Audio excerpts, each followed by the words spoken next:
On this day in history, March 3rd, 1799, the Russo-Ottoman siege of Corfu ends with the surrender of the French garrison. Included in the following is an excerpt from the 1944 edition of the Encyclopedia Britannica going over the history of Corfu. In local tradition, Corcyra was the Homeric island of Scheria, the home of the Phoenicians.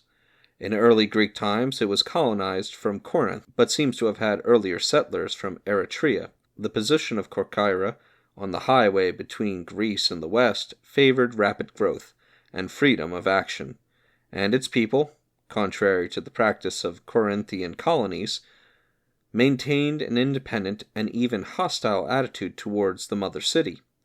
In the early part of the 7th century, their fleets fought the first naval battle recorded in Greek history, about 664 BC. The Corinthian tyrant Periander, circa 600, governed Corcyra by deputy, and induced it to join in the colonization of Apollonia and Anacatorium. But the island regained its independence and devoted itself to purely mercantile policy. During the Persian invasion of 480, it manned 60 ships, but took no active part. In 435, in a quarrel with Corinth, it sought assistance from Athens. This was one of the chief immediate causes of the Peloponnesian War, in which Corcyra was of considerable use to the Athenians as a naval station and a base for supplies, though it was twice nearly lost to Athens by internal feuds. On each occasion, 427 and 425, the popular party ultimately won. After a third abortive rising in 410, it passed out of the war. In 375, a fresh Athenian alliance resulted in hostilities with Sparta. In the Hellenistic period, Corcyra was besieged by Cassander, and occupied in turn by Agathocles Pyrrhus and Illyrian corsairs. From these last, in 229, it was delivered by the Romans, who retained it as a naval base and made it a free state. In 31 BC, Octavian used it as a base against Antony, but his victory foundation, Nicopolis, soon outrivaled it, and Corcyra for long passed out of notice. With the rise of the Norman kingdom in Sicily and the Italian naval powers, Corcyra became a frequent object of attack. In 1081 to 1085 it was held by Robert Guiscard, in 1147 to 1154 by Roger II of Sicily, in 1197 to 1207 by Genoese privateers who were expelled by the Venetians. In 1214 to 1259 it passed to the Greek despots of Epirus, and in 1267 to the Neapolitan house of Anjou. Under this weak rule the island suffered from various adventurers. In 1386 it placed itself under the protection of Venice, and in 1401 under its formal sovereignty. Corcyra remained in Venetian hands till 1797, though several times attacked by the Turks, with notable sieges in 1536 and 1716 to 1718. Under Venetian feudalism, the island took the new name of Corfu. The Corfiotes were encouraged to cultivate the olive, but were debarred from commercial competition with Venice.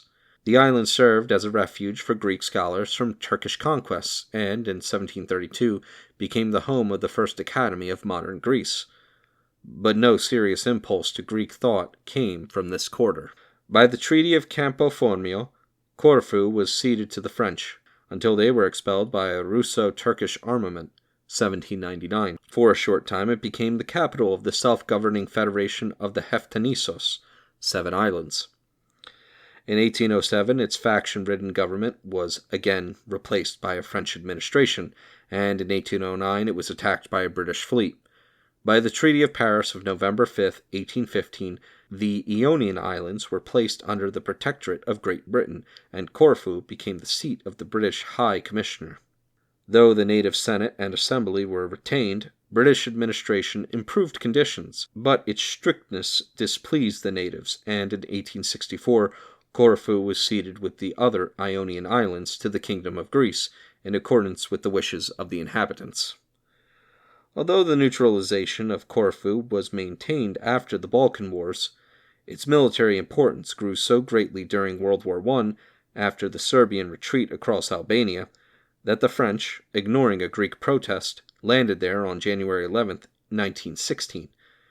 They were followed by the first detachment of retreating Serbs 4 days later, and by February 10th, some 75,000 Serbian troops, as well as Montenegrin soldiers, had been landed in the island, whither on the previous day the Serbian government had transported its seat, and where, on September 10th, the Serbian parliament met in the theater. In July 1917, the Pact of Corfu was signed, which proclaimed the union of the Yugoslavs. On October 27, 1923, the Italian delegate for the delimitation of the Albanian frontier, General Tellini, was assassinated at Cracovia. There was no proof that the assassins were Greek, but Signor Mussolini held the Hellenic government responsible and sent an Italian fleet to Corfu, which bombarded the town and killed several Greek and Armenian refugees. After extracting from Greece 50 million lira as an indemnity, the Italians evacuated Corfu. In World War II, the island was bombed heavily by the Italians. It fell to the Germans during the Balkan Campaign of April 1941.